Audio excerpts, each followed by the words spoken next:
ada stigma bahwa perusahaan MLM ini mengiming-imingi cepat kaya. Ya. Jadi gini, Pak.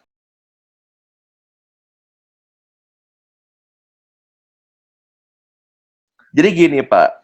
Kaya atau miskin itu bukan adalah urusan MLM atau nggak MLM, Pak.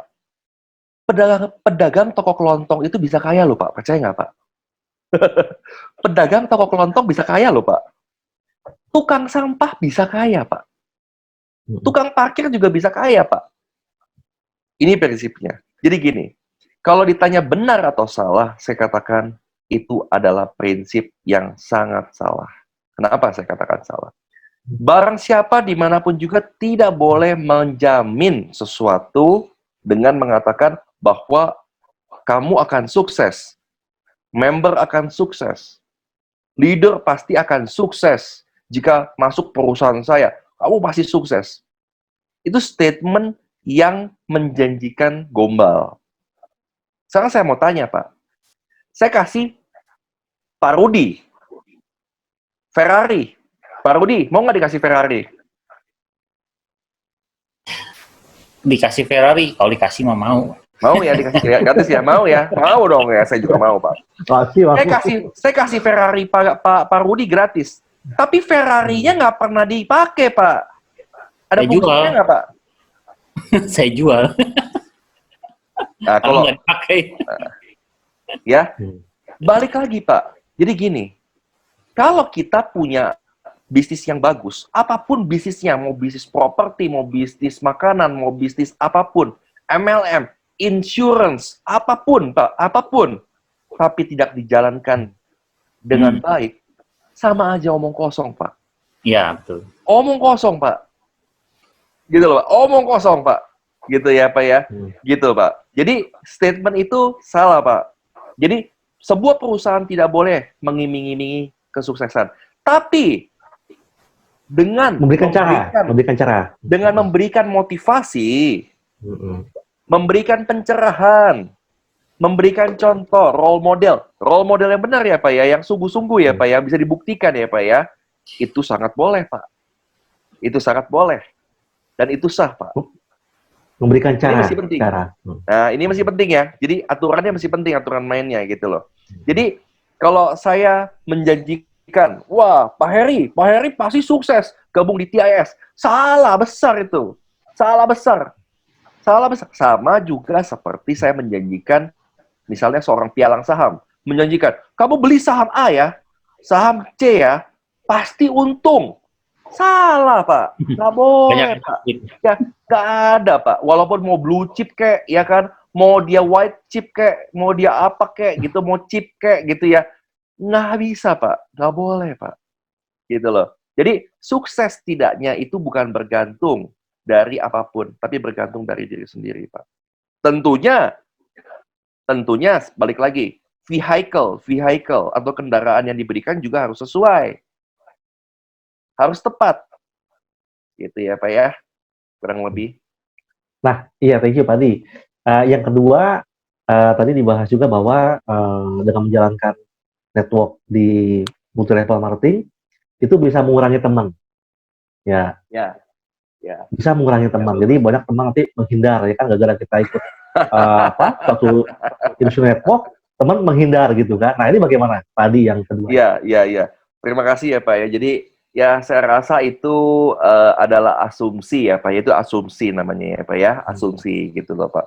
Asumsi. Jadi mungkin dianya mengalami seperti itu Pak. Kita juga nggak bisa salahkan. Ya dianya, orangnya mengalami seperti, kan dia lagi cerita Pak ceritanya. Kan dia lagi cerita kan gitu loh Pak. Curhat kan boleh Pak. Nah, curhat kan boleh. Kalau saya pribadi Pak, gitu ya Pak ya, di HP saya mungkin ada lebih dari 10.000 orang Pak yang saya kenal dari dunia network marketing Pak. Lebih dari 10.000 orang Pak. Gitu. Dan diantaranya mungkin 40% sampai 40%-nya adalah leader Pak. Atau pemain network marketing Pak. 40% ya Pak. Gitu loh Pak ya. Jadi artinya gini, depend Pak, depend on self. Contoh, Anda akan dikenal sebagai playboy. kalau kita mempermainkan wanita, kan begitu? Sama, Pak. Tapi apakah laki-laki semuanya playboy? Kan enggak juga, Pak. Balik lagi, Pak. Ini yang tidak berdasar nih, Pak. Tipsnya saya kasih tips ya, Pak ya. Tipsnya saya, ingin menjalankan sebuah bisnis apapun, mau bisnis network, mau bisnis apapun, jangan menjadi predator. Predator ya, Pak ya, saya katakan ya. Jangan menjadi predator. Tapi yang lebih baik adalah apa? Kita sharing, Pak. Kita sharing, Pak. Gitu loh. Jangan menjadi predator. Kalau kita menjadi predator, orang akan menjauh. Nggak mau join, nggak mau beli produknya, it doesn't matter, Pak. Nggak ada masalah. Tetap bisa jadi teman. Gitu loh, Pak. Makanya saya bilang sekali lagi, caranya bagaimana? Caranya orang tersebut itu dalam menawarkan produk itu seperti apa? Nah, ini penting, Pak, cara, Pak. Kalau cara menawarkan produk itu, saya punya produk bagus loh, saya punya produk bagus, ini produknya namanya ini kelebihannya, ini. Kamu join ya? Yang ada yang mau join, Pak, kabur semua, Pak. Kabur semua, Pak. Dari 1.000 orang, 1.000-1.000-nya kabur, Pak. Saya berani jamin, Pak. Mungkin yang mau beli itu cuman pegawainya dia doang, itu pun dipaksa. Misalnya begitu, kalau punya pegawai ya. Artinya begitu. Cara yang terbaik untuk melakukan penjualan itu adalah bercerita. Cara yang terbaik adalah bercerita, Pak. Jadi ada yang namanya storyline, Pak. Jadi penjualan yang baik itu adalah penjualan yang elegan. Soft selling. Jadi contoh, saya ingin menjual rumah saya, misalnya begitu. Saya ingin menjual rumah saya ya. Saya ingin menjual rumah saya. Rumah saya misalnya di Kemang gitu ya. Atau rumah saya misalnya di mana namanya? Di Permata Hijau atau di Pondok Indah misalnya segitu. Rumah saya 8.000 meter gitu ya. Saya mau jual gitu ya. Kalau saya jualnya saya tawarin sama Pak Heri. Pak Heri, saya punya rumah nih Pak Heri, 8.000 meter nih Pak, di Pondok Indah Pak. Pak Heri mau beli nggak? Jawabannya udah pasti nggak mau beli. Nggak deh Pak, saya punya rumah Pak. Udah pasti begitu. Tawarin sama yang lain juga sama. Sama aja, Pak. Kenapa? Prinsip dasar manusia pada saat ditawarin, mau beli apa enggak, langsung refleks, enggak dulu deh. Sebelum tahu produk, enggak dulu deh. Nanti dulu ya. Kenapa? Ingin mempelajari dulu. Itu sifat dasar manusia dalam ilmu psikologi. Dalam psikologi science. Ya, Pak ya. Jadi, bagaimana caranya sebenarnya? Gampang. Kalau saya mau jual rumah, saya tinggal bikin open house. Oke, Pak Heri, Pak Rudi, ya, Pak Andi, Pak Amir, Pak Ari, yuk, dengan segala hormat saya undang ya ke rumah saya. Kita mau ada open house nih, ada barbecue, ya, ada barbecue. Yuk kita sharing-sharing yuk, kita barbecue, berenang bareng, begini bareng. Udah saya undang. Begitu datang, lihat bilangnya udah besar ya. Waduh, rumahnya bagus ya. Waduh, lantainya nomor satu nih ya kan ya. Wah, ngeliat ini yang lagi besar begini. Pada saat itu baru mulai pertanyaan, Pak, bangun rumahnya kapan, Pak? Oh, begini. Pak, marmernya pakainya beli di mana, Pak? Di Italia apa di Cikupa apa di Cipayung, Pak, belinya, Pak, marmernya, Pak? Oh, ini marmernya Itali. Oh, iya. Ngobrol lagi, lebih lanjut lagi. Akhirnya, Pak, rumahnya bangun berapa duit, Pak, dulu, Pak? Kan begitu? Lebih deep lagi. Sampai dengan akhirnya, Pak, temen saya ada tuh, Pak, yang mau nyari rumah tuh. Ngomongnya temen, kan? Biasa begitu, kan? Kalau kita mau beli, kan? Temen saya ada tuh, Pak. Yang lagi nyari rumah tuh, Pak. Rumahnya persis, Pak. Kayak rumahnya yang Pak Adi punya, Pak. Yang begini, Pak. Kira-kira apa kalau rumahnya mau dijual nggak, Pak? Berapa duit, Pak? Itu adalah soft selling.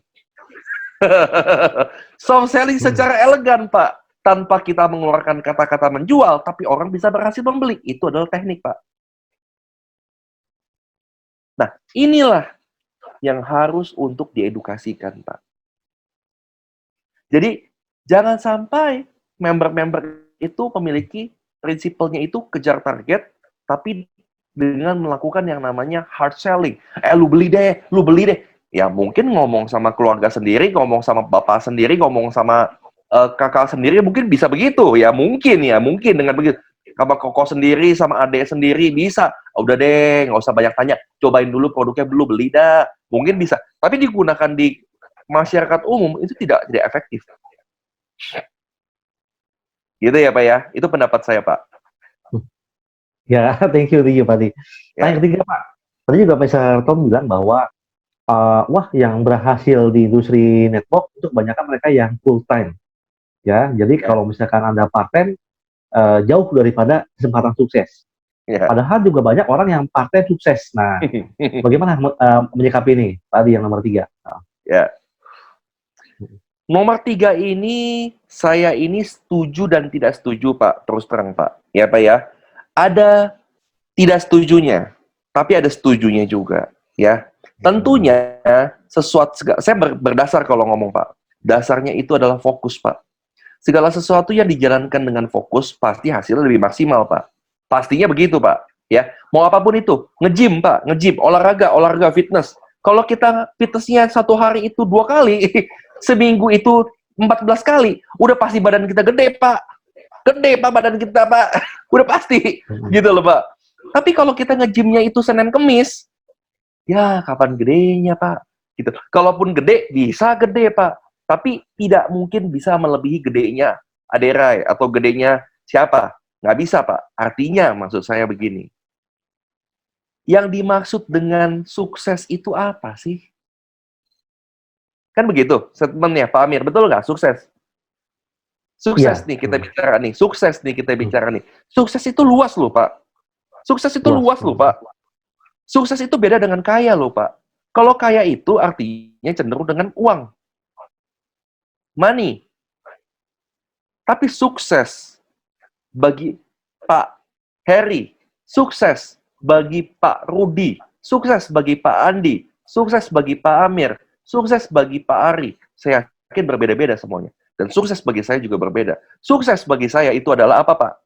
Saya bisa mendapatkan uang dengan cukup, gitu ya, misalnya begitu ya. Saya bisa mendapatkan uang dengan cukup, saya cukup tidur, saya cukup makan, saya bisa jalan-jalan ke Eropa, saya bisa jalan-jalan keliling dunia, saya bisa beli mobil apa aja, saya bisa beli rumah, dan saya memiliki kesehatan yang cukup pastinya. Dan saya bisa memiliki waktu quality time dengan keluarga saya. Itu adalah kesuksesan saya, Pak.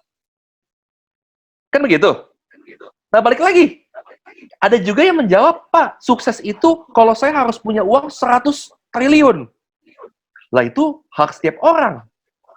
Hak setiap orang, Pak, yang kita nggak boleh cegah. Dia mau punya uang 100 triliun baru bisa dianggap sukses, nggak ada masalah, gitu loh, Pak. Tapi tidak sepenuhnya, itu saya katakan yang seperti itu. Tapi tidak sepenuhnya benar. Kenapa, Pak?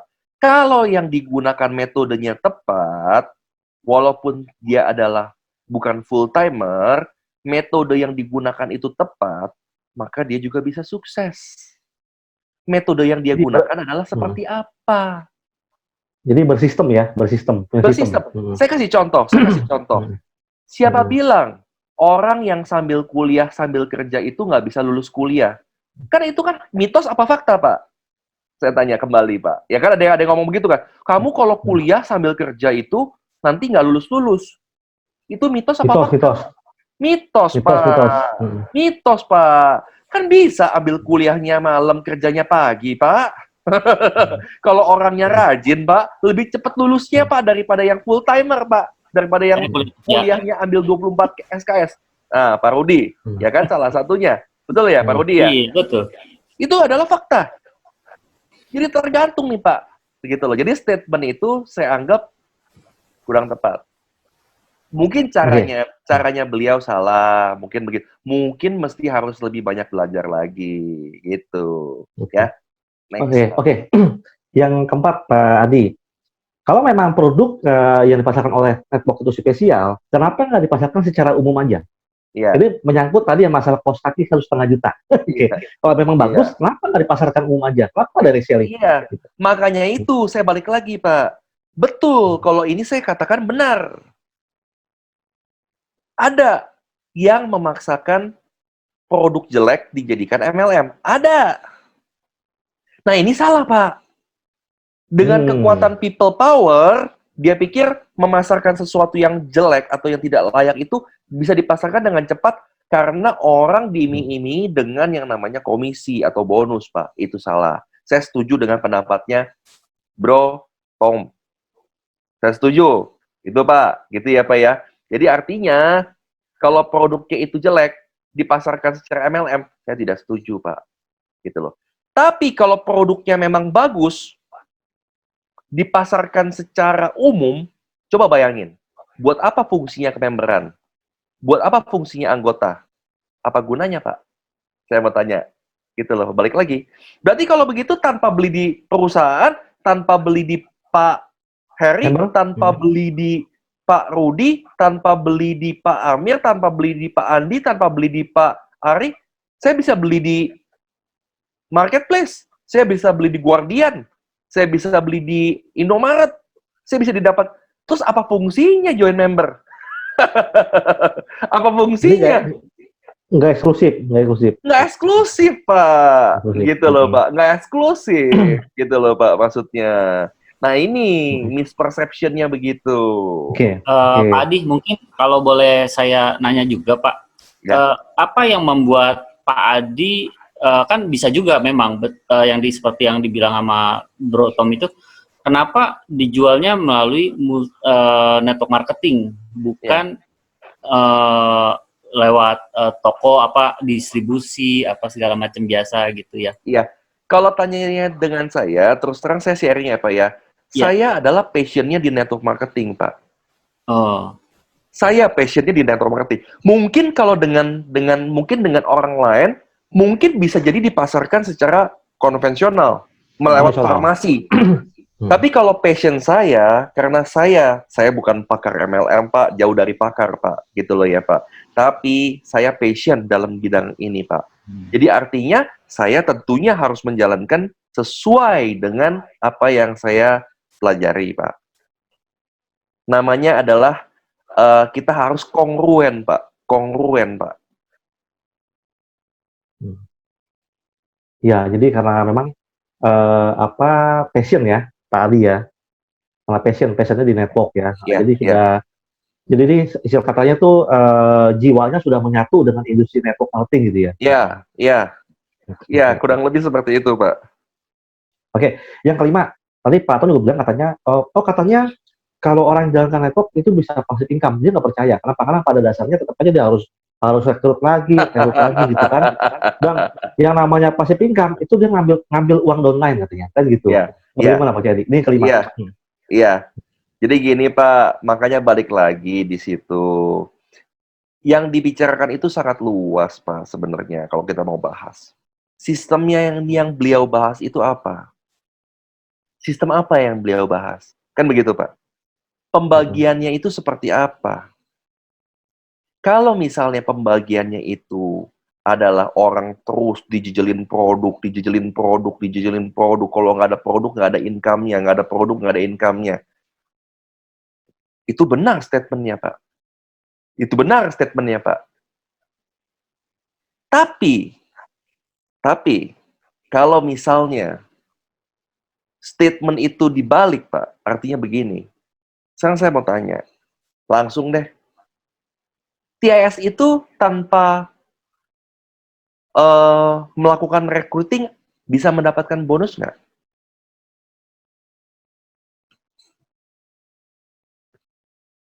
Nah, saya mau tanya lagi.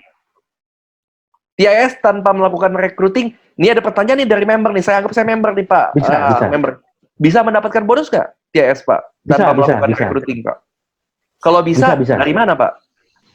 Penjualan. Dari repeat order konsumsi itu nanti akan dibagikan melalui unilevel bonus. Exactly. Jadi makanya saya bilang balik lagi, konseptual dasar MLM itu ya Pak ya, bukan bermaksud menggurui siapapun juga di sini, tidak ada. Tapi yang namanya network marketing itu kita kenal dengan yang namanya membina jaringan dan membangun jaringan. Ya. Ada membina, membangun, di tengah-tengahnya ada menjual. Kan begitu? User, Pak. Ada yang menjual produk. Tanpa membina dan tanpa membangun. Jual aja. Ada nggak? Ada.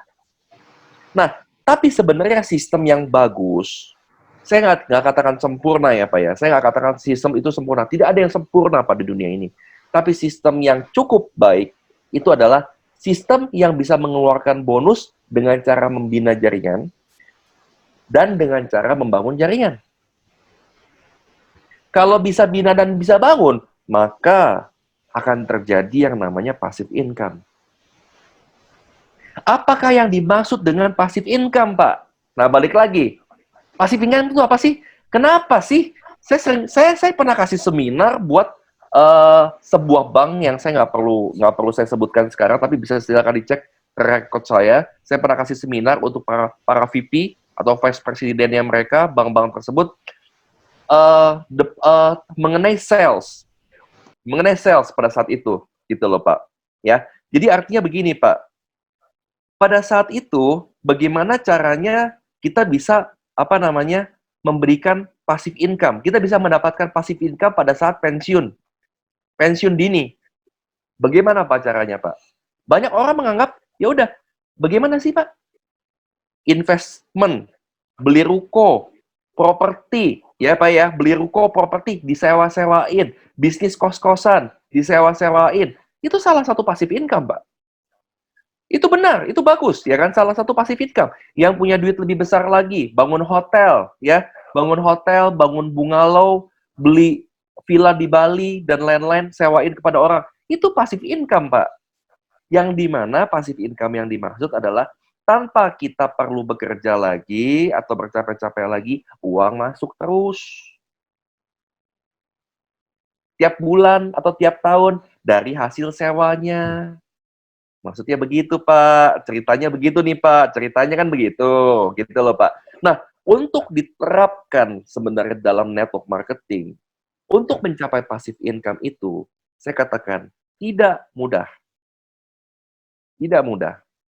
Ya, Pak ya. Tentunya dengan effort, tentunya dengan keringat, tentunya dengan air mata, Pak. Saya kasih tahu dulu, Pak. Gitu loh, Pak. Di awal nih, Pak. Ya, Pak ya. Jadi artinya begini, sebelum mencapai passive income,